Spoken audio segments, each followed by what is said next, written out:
नमस्कार, India news पर देवभूमि live देख रहे हैं आप। आपके साथ मैं अभिषेक पांडे। बुलेटिन की शुरुआत इस वक्त की तमाम अहम जानकारियों के साथ करेंगे। हरिद्वार से बड़ी खबर, जहां पर जेपी नड्डा का उत्तराखंड दौरा। आपको बताएं कि बूथ अध्यक्ष प्रमोद पाल के घर पहुंचे जेपी नड्डा।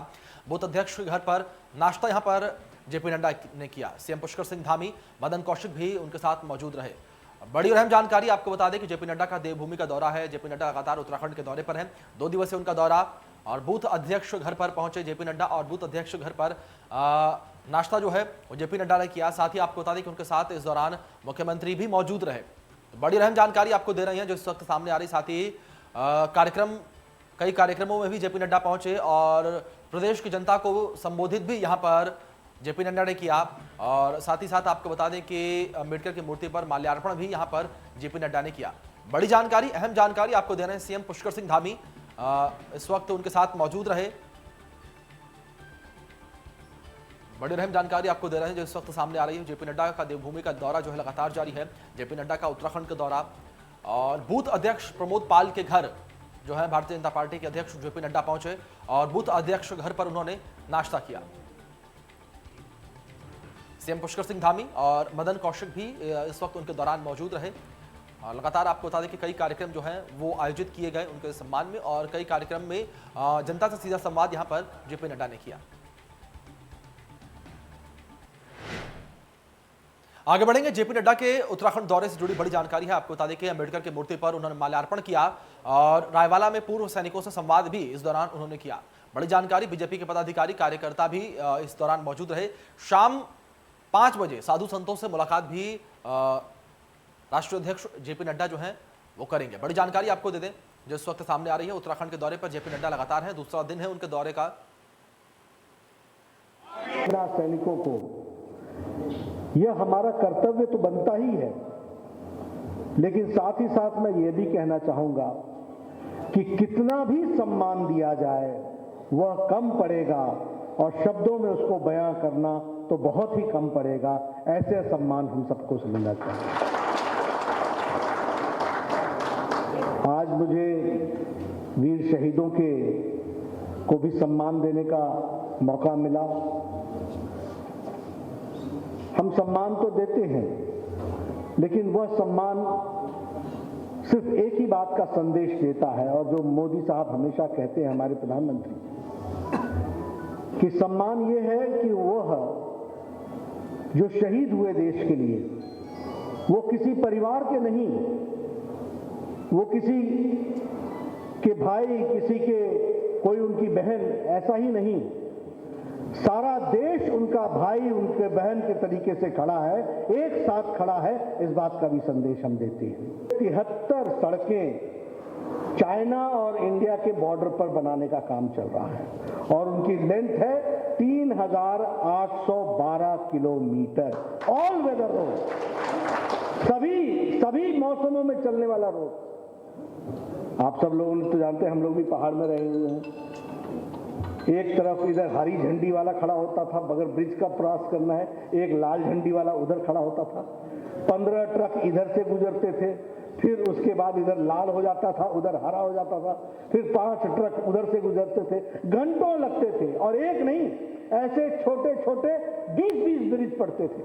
जो सफर हम 4 घंटे में करते थे, वो सुबह चल करके शाम को पहुंचते थे। ये परिस्थिति आती थी।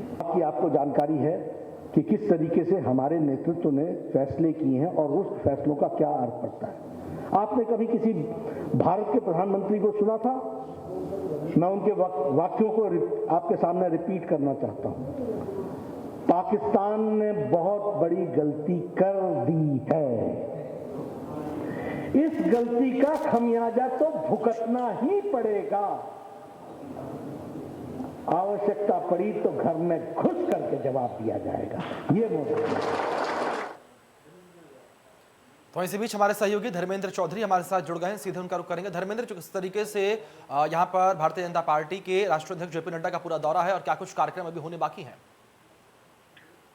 देखिए, बीजेपी के राष्ट्रीय अध्यक्ष जेपी नड्डा यहाँ पर 2 दिवसीय के कार्यक्रम पहुंचे हुए हैं, और आज उनका ये दूसरा दिन है। कल वो यहाँ पर पहुंचे थे, बड़ा स्वागत सम्मान बीजेपी कार्यकर्ता द्वारा उनका किया गया था। और 2022 के चुनावों को लेकर ये पूरी मंथन चल रहा है, पूरी बैठकों का दौर चल रहा है। कुल उनकी जो बैठकें हैं वो 8 बैठकें, कल 4 बैठकें उनकी हुई हैं, जिसमें विधायक, सांसद, मंत्री और जो संगठन के पदाधिकारी हैं, कल का उनका वो कार्यक्रम था। और आज सुबह ही 10 बजे वो पहले रायवाला पहुंचे थे। वहां पर पूर्व सैनिकों के साथ सम्मान का और स्वागत का उनका वहां पर कार्यक्रम था। वहां पर पहले पूर्व सैनिकों का उन्होंने सम्मान भी किया है, फिर उन्हें वहां पर संबोधित किया है।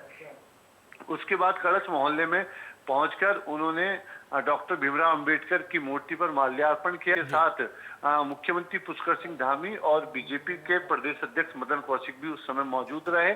उस समय काफी जो कार्यकर्ता हैं उन्होंने उनके जय जयकार नारे लगाए और काफी उत्साह वहां पर देखने को मिला। उसके बाद फिर वो मुखिया गली भूपतवाड़ा पहुंचे और वहां के वार्ड के अध्यक्ष हैं प्रमोद पाल, उनके घर पे उन्होंने नाश्ता किया है, उनके परिवार के लोगों से मिले हैं, वहां पर उनका जलपान हुआ है। उसके बाद फिर वहीं जहां कार्यक्रम स्थल है गॉडविन, वहां पर पहुंचे हुए हैं। वहां पर कोर कमेटी की उनकी बैठक चल रही है। इसके साथ ही शाम का जो कार्यक्रम है 4 से 5 बजे जो शीर्ष संत हैं हरिद्वार के, उनसे उनका वो स्वागत करेंगे और उनका आशीर्वाद लेंगे।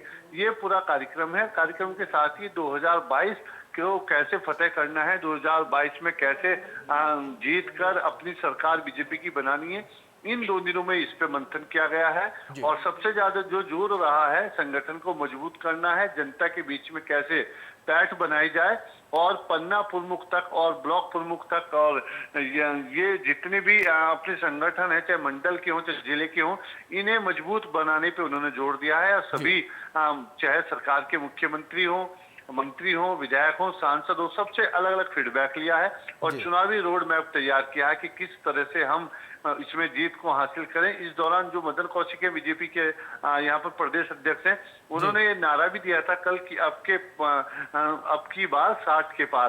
तो इस तरह की चूंकि कुल 17 सीटें हैं उत्तराखंड में विधानसभा की, जिसमें वर्तमान की अगर बात की जाए तो 57 इस समय सीट है बीजेपी की। तो इस बार 60 का नारा यहाँ पर दिया है। तो कैसे बिल्कुल बिल्कुल धर्मेंद्र जी, जिस तरीके से भारतीय जनता पार्टी को 60 का नारा दिया गया है, अब आगामी चुनावों को लेकर पार्टी के पदाधिकारियों ने तैयारियां जो हैं वो शुरू कर दी हैं और जोरों शोरों पर तैयारियां चल रही हैं। बहुत बहुत शुक्रिया धर्मेंद्र आपका हमारे साथ जुड़ने के लिए, तमाम जानकारियों के लिए।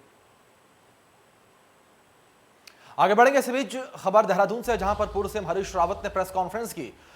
श्री गणेश के साथ हमारे अभियान की शुरुआत हरीश रावत ने जानकारी दी। उन्होंने कहा कि सरकार के जन विरोधी नीतियों का विरोध करेंगे। साथ ही उन्होंने कहा कि 30 सितंबर को खटीमा से परिवर्तन यात्रा की शुरुआत होगी। उत्तराखंड के सम्मान को वापस लाना हमारा उद्देश्य इस यात्रा के जरिए होगा। साथ ही उन्होंने कहा कि उत्तराखंड को आर्थिक रूप से सक्षम बनाने का काम भी करेंगे। बड़ी जानकारी, अहम जानकारी आपको दे रहे हैं। पूर्व सीएम हरीश रावत ने प्रेस कॉन्फ्रेंस किया। प्रेस कॉन्फ्रेंस करके सीधे तौर पर उन्होंने भारतीय जनता पार्टी पर, सत्ता पक्ष पर तमाम वार जो हैं वो किए हैं। बड़ी जानकारी, अहम जानकारी।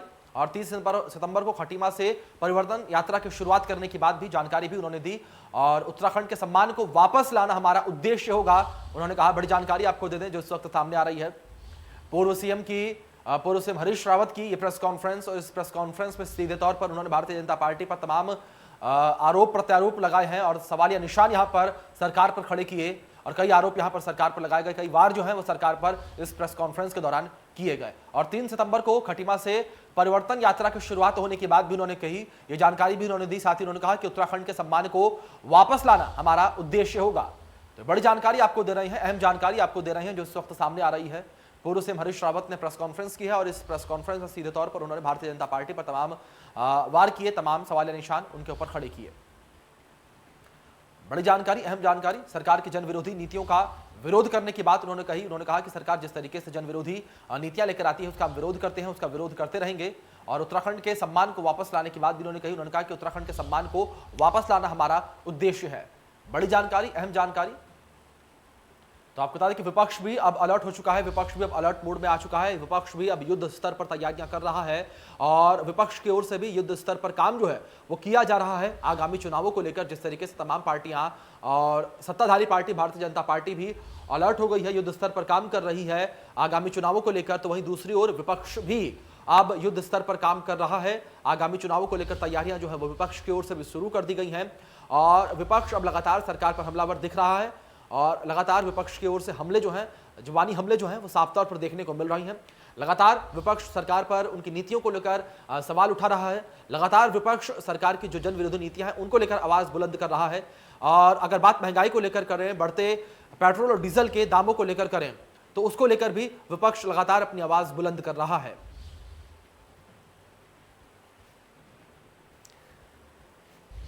तो विपक्ष की ओर से लगातार जो है सवाल निशान सरकार पर खड़े किए जा रहे हैं। विपक्ष लगातार सरकार पर हमला बोल रहा है और आगामी चुनावों को लेकर साफ तौर पर अब विपक्ष भी एक्टिव हो चुका है।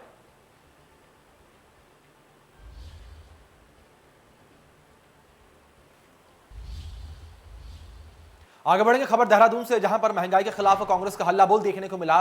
रसोई गैस, पेट्रोल के बढ़े दामों को लेकर यहां पर प्रदर्शन किया गया। पूर्व सीएम हरीश रावत, गणेश गोदियाल समेत कई नेता शामिल हुए। पूर्व सीएम ने राज्य सरकार पर सीधा निशाना साधा है और हमारी पार्टी सत्ता में आएगी तो दाम कम करेंगे। हरीश रावत ने यह बयान भी दिया। बड़ी जानकारी आपको दे दें, जिस तरीके से हम आपको बता देते हैं कि लगातार विपक्ष की ओर से हल्ला बोल सरकार के ऊपर जारी है और महंगाई के खिलाफ हल्ला बोल यहां पर देखने को मिला, कांग्रेस का हल्ला बोल। और कांग्रेस की ओर से प्रदर्शन जो है साफ तौर पर देखने को मिला।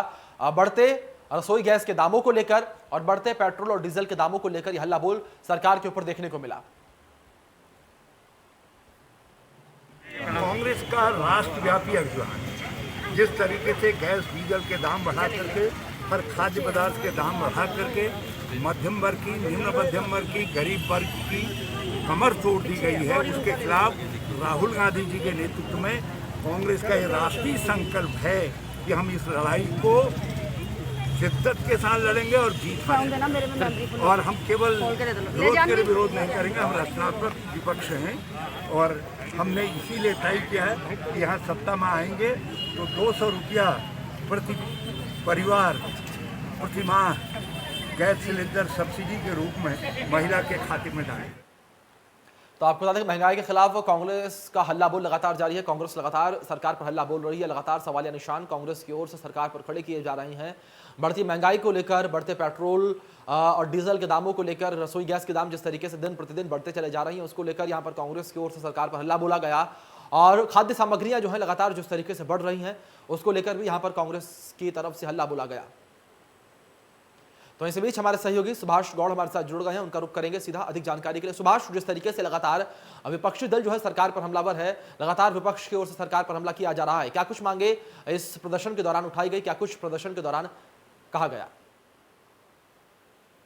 जी, कांग्रेस द्वारा पूरे प्रदेश भर में आज महंगाई को लेकर प्रदर्शन किया गया था और ये प्रदर्शन पूरे प्रदेश भर में यानी कि सभी 13 जिलों में किया गया था। इसकी मुख्य वजह थी कि राज्य सरकार और केंद्र सरकार द्वारा जिस तरीके से महंगाई बढ़ाई जा रही है और उसको लेकर कहीं ना कहीं आम जनमानस पिस रहा है, तो इसको देखते हुए आज बड़ा प्रदर्शन कांग्रेस की तरफ से किया गया था, जिस प्रदर्शन में पूर्व मुख्यमंत्री हरीश रावत भी मौजूद थे और इसके साथ ही कांग्रेस के प्रदेश अध्यक्ष गणेश गोदियाल भी प्रदर्शन में मौजूद थे। कुल मिला के कहा जा सकता है कि महंगाई को देखते हुए प्रदर्शन किया गया था और राज्य सरकार और केंद्र सरकार का पुतला दहन कर सरकार को चेताने की कोशिश कांग्रेस के जरिए की गई थी। इसके साथ ही अगर बात की जाए तो जिस तरीके से रोजाना पेट्रोलों के दामों में बढ़ोतरी हो रही है, घरेलू सिलेंडर के दामों में बढ़ोतरी हो रही है, इन तमाम विषयों को लेकर ये विरोध प्रदर्शन था। इसके साथ ही पूर्व मुख्यमंत्री हरीश रावत ने एक बड़ी घोषणा भी इस प्रदर्शन के जरिए की। उन्होंने कहा कि यदि हमारी सरकार आएगी तो हम उन सभी गरीब परिवारों को 200 रुपए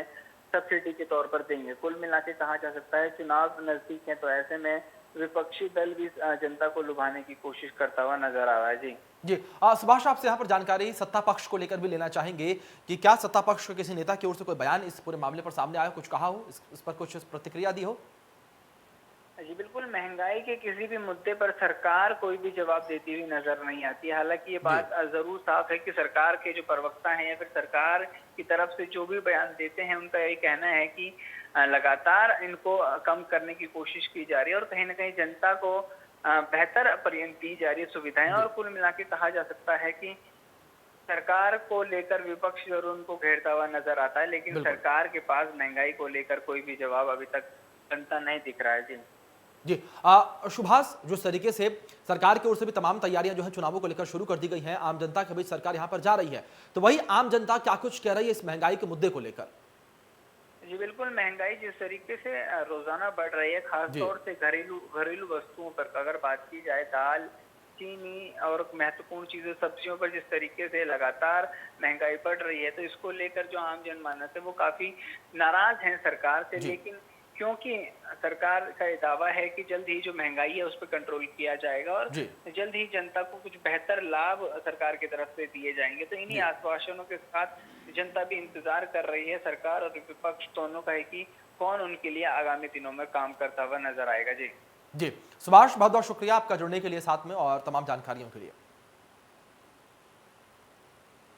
आगे बढ़ेंगे खबर पिथौरागढ़ से, जहां पर बारिश ने जमकर तबाही मचाई है और धारचूला इलाके में सड़क पर मलबा आ गया। बड़ी जानकारी, अहम जानकारी, चीन सीमा तक जाने वाली सड़क बंद हो गई है।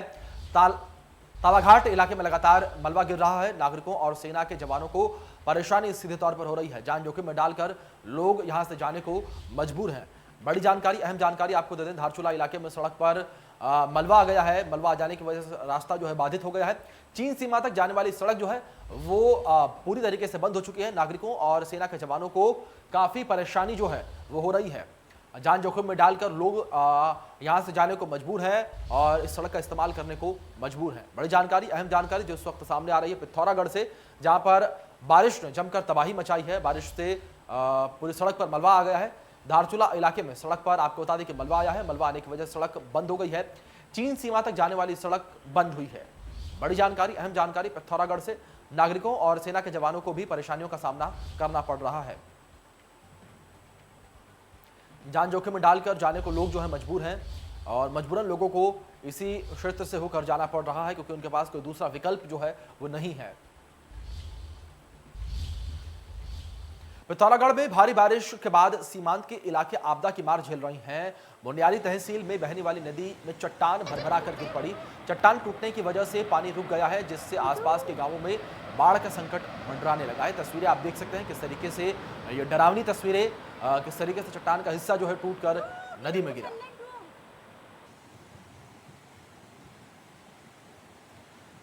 वहीं आपको बता दें कि नदी का पानी जो है वो रुक गया है और गांवों में अब बाढ़ का खतरा जो है वो मंडराने लगा है। तो आपको बता दें कि चट्टान के गिरने से नदी का पानी जो है वो रुक गया है और लगातार गांवों में बाढ़ का खतरा जो है वो बना हुआ है। तस्वीरें भी आप देख सकते हैं किस तरीके से, ये तस्वीरें पिथौरागढ़ की हैं, किस तरीके से डरावनी तस्वीरें। एक बड़ा हिस्सा जो है वो बारिश के कारण टूटकर कुछ इस तरीके से नदी में गिरता है और नदी के बहाव को रोक देता है, बाधित करता है। और वहीं दूसरी ओर नदी के बहाव को बाधित करने के बाद अब जो नदी के पीछे के गांव हैं, पानी रुकने की वजह से वहां पर अब बाढ़ का खतरा जो है वो लगातार बरकरार है, क्योंकि जहां एक और मानसून का कहर लगातार बरप रहा है, लगातार बारिश हो रही है। इस वजह से नदियों का जलस्तर भी, लगभग हर नदी का जलस्तर बढ़ा हुआ है और ऐसे में पानी का रुक जाना कहीं ना कहीं बाढ़ को न्योता देता है। तो पिथौरागढ़ की तस्वीरें हैं, आप देख सकते हैं। ये तस्वीरें इस वक्त सोशल मीडिया पर भी चर्चा का विषय बनी हुई हैं। जिस तरीके से तस्वीरें हम देख रहे हैं, भयावह और डरावनी तस्वीरें हैं ये। इन तस्वीरों में साफ तौर पर देखा जा सकता है किस तरीके से चट्टान का एक बड़ा हिस्सा टूटकर नीचे गिर रहा है। तो तवाघाट इलाके में लगातार आपको बता दें कि मलबा गिर रहा है। तो जहां एक और हर कोई मानसून का इंतजार कर रहा था, तो मानसून आया, लेकिन मानसून आया तो आया, अपने साथ तमाम तरह की परेशानियां साथ लेकर आया। ये तस्वीर आप देख सकते हैं और इस बात से साफ तौर पर अंदेशा लगा सकते हैं कि किस तरीके की परेशानी है, कितनी बड़ी परेशानी है। लेकिन यहाँ पर एक राहत भरी बात यह भी रही कि जिस तरीके से चट्टान का हिस्सा टूटा, नदी में गिरा, लेकिन किसी के हताहत होने की कोई भी जानकारी सामने नहीं आई। तो ये एक बेहतर खबर रही इस बीच कि किसी के भी हताहत होने की कोई जानकारी नहीं रही। लेकिन वहीं दूसरी ओर अगर बात गांवों को लेकर करें, जो नदी के पीछे के गांव हैं, जो नदी से सटे हुए गांव हैं, उनमें अब बाढ़ का खतरा जो है वो मंडराने लगा है, क्योंकि जिस तरीके से नदी में ये चट्टान टूटकर गिरी है तो पानी का बहाव जो है वो बाधित हुआ है, पानी का बहाव जो है वो रुका है। और ऐसे में अगर पानी का बहाव रुकेगा, मानसून लगातार जारी है और नदियों का जलस्तर बढ़ा हुआ है, तो ऐसे में जो आसपास के गांव हैं उनमें बाढ़ का खतरा साफ तौर पर मंडराएगा और बाढ़ आने के चांसेस जो हैं वो इन क्षेत्रों में रहेंगे। तो वहीं दूसरी ओर आसपास के जो लोग हैं वो भी डर के साये में जी रहे हैं। उन्हें भी डर है कि उनके गांव में बाढ़ का पानी जो है वो ना घुस जाए, उनके गांव में बाढ़ जो है वो ना आए। ये तस्वीरें आप देख सकते हैं किस तरीके से चट्टान का एक बड़ा हिस्सा टूटकर गिरता हुआ। आगे बढ़ेंगे खबर हल्द्वानी से, जहां पर मलबा गिरने से रोड बंद हो गया और भीरभट्टी पुल के पास ये मलबा गिरा है। हल्द्वानी भवाली मार्ग पर ये आपको बता दें कि मलबा गिरा और रास्ता बंद हो गया। मलबा गिरने से कोई भी जनहानि नहीं हुई है। राहत बचाव का काम लगातार जारी है। लगातार मलबे को रास्ते से हटाने का काम जारी है। लगातार राहत बचाव कार्य यहाँ पर जारी है। लेकिन यहाँ पर आपको बता दें कि राहत भरी खबर ये रही कि किसी भी प्रकार की जानहानि का नुकसान यहाँ पर नहीं हुआ है।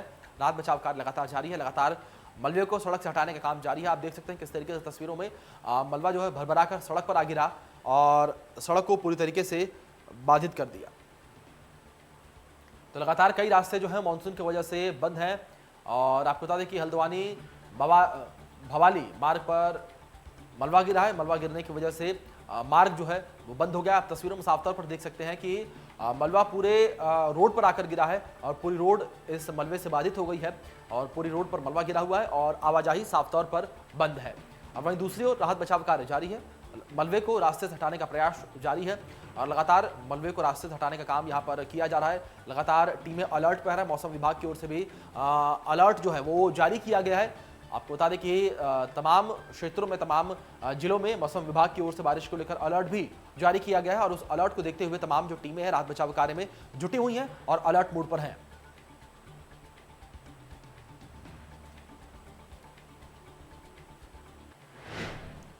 खबर पौड़ी से है, जहां पर महिला स्वास्थ्य कार्यकर्ताओं की शासन स्तर पर लंबित पड़ी 9 सूत्रीय मांगों के निराकरण के लिए गोष्ठी का आयोजन किया गया। गोष्ठी में पिछले लंबे समय से महिला स्वास्थ्य कार्यकर्ताओं की शासन से लंबित पड़ी कई मांगों के निराकरण की उत्तराखंड सरकार से मांग की।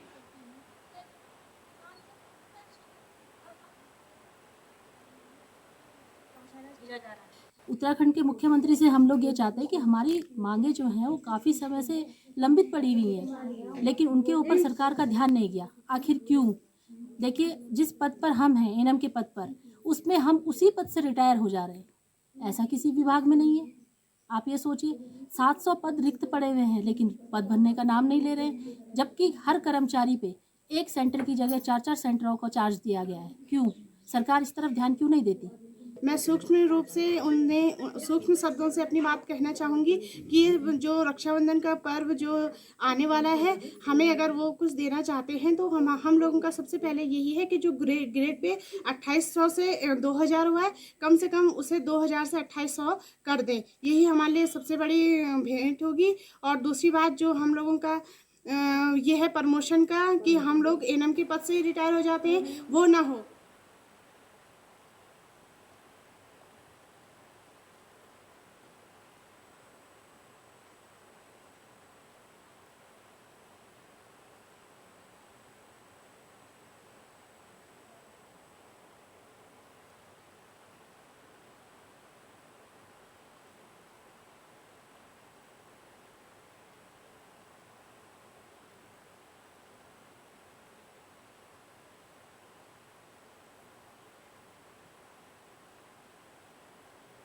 इसके साथ देवभूमि लाइव में फिलहाल इतना ही। तमाम बड़ी अपडेट्स के लिए आप देखते रहिए इंडिया न्यूज़। धन्यवाद।